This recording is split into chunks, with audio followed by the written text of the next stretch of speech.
तो सब्जी काटने वाला चाकू जरा तेज रखो। वो भोपाल की सांसद नहीं है, वो एक भोंपू है भाजपा की। भाजपा पे भोंपू कैसे कहेंगे? आप बताइए, इस देश में इस गरीब के बेटे के हाथ में कलम नहीं दी जाती है, ये कलम नहीं दी जाती है। गरीबों के हाथ में कलम दीजिए और भारतीय जनता पार्टी के लोग चाकू देना चाहते हैं। अमित शाह का बेटा बीसीसीआई अध्यक्ष बनेगा, राजनाथ सिंह का बेटा विधायक बनेगा, लेकिन देश के गरीब के बेटे के हाथों में चाकू? क्या आप दिखाना चाहते हैं? आप देश में गरीबों को केवल अपना मोहरा बनाना चाहते हैं, युवाओं को केवल मोहरा बनाना चाहते हैं। आज युवाओं के पास योग्यता के अनुसार नौकरियां नहीं हैं। आप बताइए, जो लोग पढ़े लिखे शिक्षित युवा हैं उनके पास नौकरियां नहीं है। मैं भी एमबीए किया हुआ छात्र हूं। ये सरकार नौकरी देने के लिए नहीं है, लाजमी है। जो 2 करोड़ युवाओं को रोजगार देना चाहती थी और आपके हाथों में चाकू और छुरी। बहन बेटियों की सुरक्षा, हम जैसे मानसिक लोग, जो मानसिक गुलाम हैं, जो लोग नफरत की आग में चीरहरण करने का काम कर रहे हैं, जो लोग माता सीता के नाम पे देश को बेचने का काम कर रहे हैं, राम के नाम पे देश को बेचने का काम कर रहे हैं, वो हमें कर्तव्य का पाठ पढ़ाएंगे। वो पहले खुद अपने कर्तव्यों का पाठ पढ़ें, पहले गीता का पाठ पढ़ें, पहले गीता का स्लोगन और सार पढ़ें। उन लोगों को धर्म का ज्ञान नहीं है, वो लोग केवल धर्म का व्यापार कर रहे हैं। ऐसे व्यापारियों का इस देश से खात्मा होगा। और धर्म हमेशा सर्वदा विजय रहा है, सभी का धर्म। भारत सभी का धर्म, सभी देश धर्मों का देश है, ये किसी एक का देश नहीं है। और इन लोगों ने भगवा को अपनी बपौती मान ली है, तो ये बपौती मानना बंद करें। और अब देश की जनता इनको सड़कों पे दौड़ा दौड़ा के खदेड़ने का काम करेगी। भारतीय जनता पार्टी के शासनकाल में सबसे ज़्यादा बहन बेटियों को जो देश के गृह मंत्री उत्तर प्रदेश में दूरबीन लेके देखते थे, आज शायद उनको उत्तर प्रदेश में दूरबीन से नहीं दिखाई दे रहा है। वो अपनी सत्ता की दूरबीन लेके गुजरात चुनाव जा रहे हैं, अलग अलग प्रदेशों के चुनाव जा रहे हैं। आखिर धर्म को समझना होगा, देश को समझना होगा। धर्म सभी अपना जानते हैं, हमें पता है हमारी नृत्य क्रिया है, हम सुबह जगते हैं, हम पूजा करते हैं, हमें कोई हमारा धर्म बताने नहीं आएगा। जो लोग आपको आपका धर्म बताने आते हैं, ये उस धर्म के जरिए अपनी भिक्षा आपको वोट के जरिए मांगना चाहते हैं और आपके सत्ता पे, आपके कलमों पे अपनी ताकत बनना चाहते हैं। आपके हाथों में ये कलम नहीं देना चाहते, आपकी हाथों में ये शिक्षा नहीं देना चाहते, आपकी आवाज़ को दबाना चाहते हैं। जो लोग हमारी आवाज़ को दबाएंगे, हम उनको मुंह तोड़ जवाब देने का काम करेंगे। साध्वी हैं और जो भगवाधारी कपड़े पहनते हैं। देखिए, साध्वी मत कहिए, साध्वी का काम होता है सतमार्ग दिखाना। जो लोग गलत रास्ते पे जा रहे हैं उनको सही रास्ते पे लाना। ये लोग अगर साध्वी होते हैं तो अपनी सत्ता के लिए लोगों के हाथ में चूकी छारू नहीं देते। ये छारू जो चाकू छुरी देना चाहते हैं, ये केवल अपनी सत्ता बचाना चाहते हैं कि ये अफीम हमेशा लगातार चलती रहे और मैं राजनीतिक रोटियां सेकता रहूं। लेकिन अब देश की जनता राजनीतिक रोटियां नहीं सेकने देगी, अब इनको सत्ता से बेदखल करेगी। लेकिन पांडे जी, हमारे देश में लव जिहाद के मामले बढ़ गए हैं। जो हिंदू बहन बेटियां हैं उन पे जो हमले किए जा रहे हैं, प्यार के नाम पर नाम बदलकर, धर्म बदलकर उनके साथ में धोखाधड़ी की जा रही है। अगर वो बहन बेटी बचाने की बात करती हैं साध्वी जी, तो आपको दिक्कत क्या उन बातों से? आप बताइए, हाथरस की बेटी को रातों रात जलाया गया, क्या हाथरस की बेटी को न्याय नहीं मिल पाया? क्या वो जो हाथरस की बेटी थी, उन बहुत सारे ऐसे रहे, बहुत सारे उत्तर प्रदेश, बहुत सारे, मैं सबको आपको गिनवा दूं, अभी लिस्ट फहरिस्त आपको दिख जाएगी, कितनी लंबी फहरिस्त है। जो साध्वी जी हैं, जो मालेगांव में विस्फोट हुआ था उसमें आरोपी हैं, मकोका लगा था इन पे, और जो यूएपीए की कार्रवाई चल रही है इन पे, ये कैसी साध्वी हैं?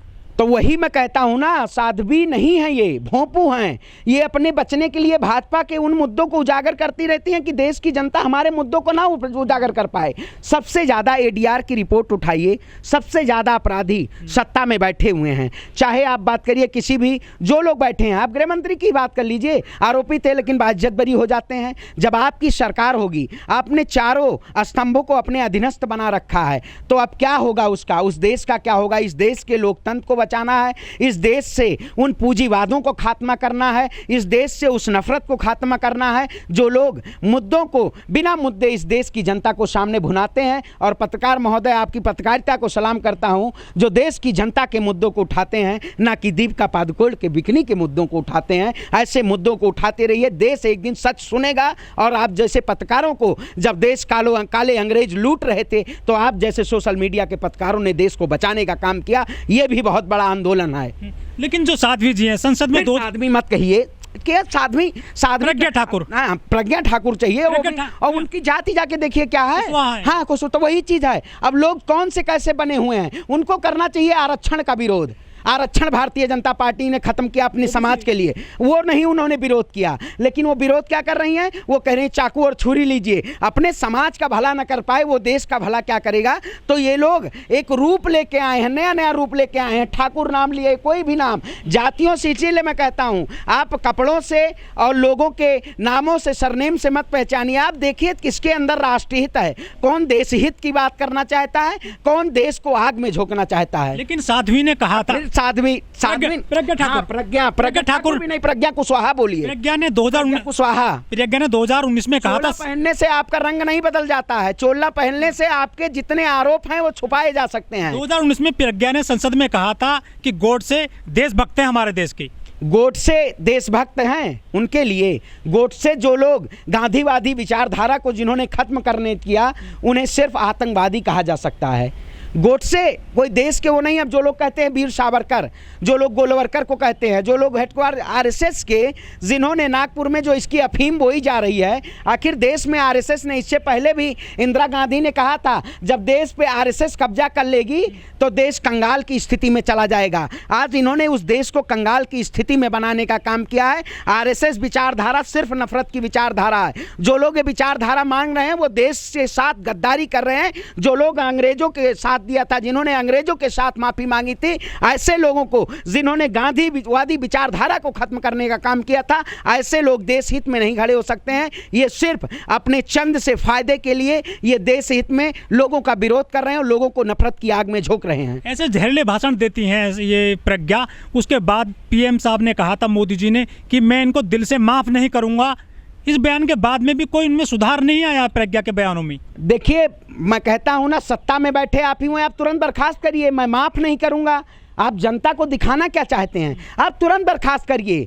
इनकी क्या बोल रहे हैं, हाँ, सदस्य तुरंत संसद से बर्खास्त की जाए, तब तो हम जाने कि भारतीय जनता पार्टी देश में नफरत की राजनीति नहीं बोल रही, वो खुद पहले चाहते हैं। इससे पहले आपने देखा होगा नुपुर शर्मा का मुद्दा देश में गरमाया, उसके बाद साध्वी प्रज्ञा, अनुराग ठाकुर, आए दिन इनके नेता ऐसे ऐसे बयानबाजी करते रहते हैं और मुद्दे को उछालते रहते हैं। इन पूरे उसमें एडीआर की रिपोर्ट उठाइए, सबसे ज़्यादा भ्रष्ट नेता हैं और ये लोग सबसे ज़्यादा आगबोर हैं। इसलिए हमें सबसे पहले आरएसएस खात्मा, ये जो लोग संघ के नाम पे और जो लोग धर्म के नाम पे अपनी दुकान चला रहे हैं, इन दुकान को बंद करना है और देश में प्यार की दुकान को खोलना है। आज उनका कोई बयान देते हैं तो 3 साल बाद उनको जो है जेल हो जाती है 3 साल की, उनको वोट देने का अधिकार भी छीन जाता है। क्या इनका ये बयान हेट स्पीच में नहीं आता जो उन्होंने बयान दिया है, ये चाकू छुरी वाला? आप बताइए, जब शासन सत्ता आपके हाथ में है, प्रशासन आपके हाथ में, मीडिया तंत्र आपके हाथ में है, लोकतंत्र को आप खात्मा ताक पे रखे हुए हैं, तो लोकतंत्र में अभिव्यक्ति की आवाज़ ही, हम जैसे लोगों की आवाज़ को दबा रहे हैं,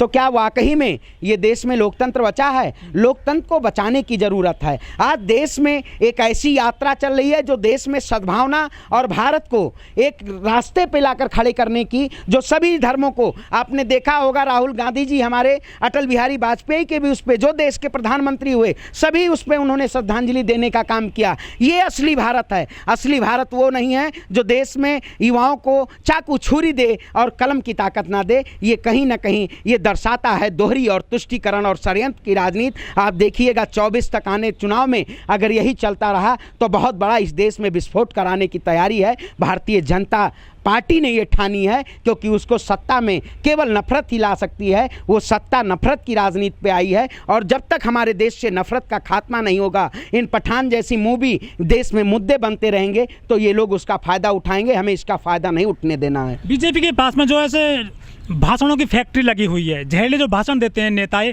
आखिर इनका फ़ायदा क्या होता है बीजेपी को? इन बीजेपी को फायदा होता है कि लोग, आप कहते नहीं, अरे हिंदू, फिर लोग जाग जाते हैं, कहते हैं हिंदू मेरा खतरे में है, हिंदू खतरे में आ रहा है, अब खतरे में टल गया है। पठान का मुद्दा आ गया तो हिंदू खतरे में टल गया है। नए नए मुद्दे इनके पास, ऐसे कई ऐसी लिस्टें बनी हुई हैं इनके पास, आरएसएस के पास, ये देश को ख़त्म करने के कई ऐसे फहरिस्त अभी बहुत सारे मुद्दे हैं। हनुमान चालीसा मुद्दा, कुरान मुद्दा, इन्होंने कौन कौन मुद्दे नहीं लाने का काम किए। देश की जनता जैसे शांत होती है तैसे ये नया मुद्दा ले आते हैं। यही लोग वो कुकृत्य करवाते हैं और यही लोग मुद्दा बनाते हैं। आप बताइए, अगर साध्वी प्रज्ञा ने अगर मूवी नहीं देखी थी तो उनको कैसे पता चला कि भगवा रंग पहना हुआ है, भगवा बिकनी दीपक पादुकोण ने पहनी हुई है, तो ये लोग खुद जाके देखते हैं और उसके बाद ये विरोध करते हैं, जनता के अंदर आग फैलाने का काम करते हैं। तो जो लोग आग फैलाएंगे उनका खात्मा होगा और देश में एक नई राजनीति का उद्गम हो रहा है। देश को एक साथ चलने की एक नई रणनीति तैयार की जा रही है जो 2024 में आपको दिखेगी।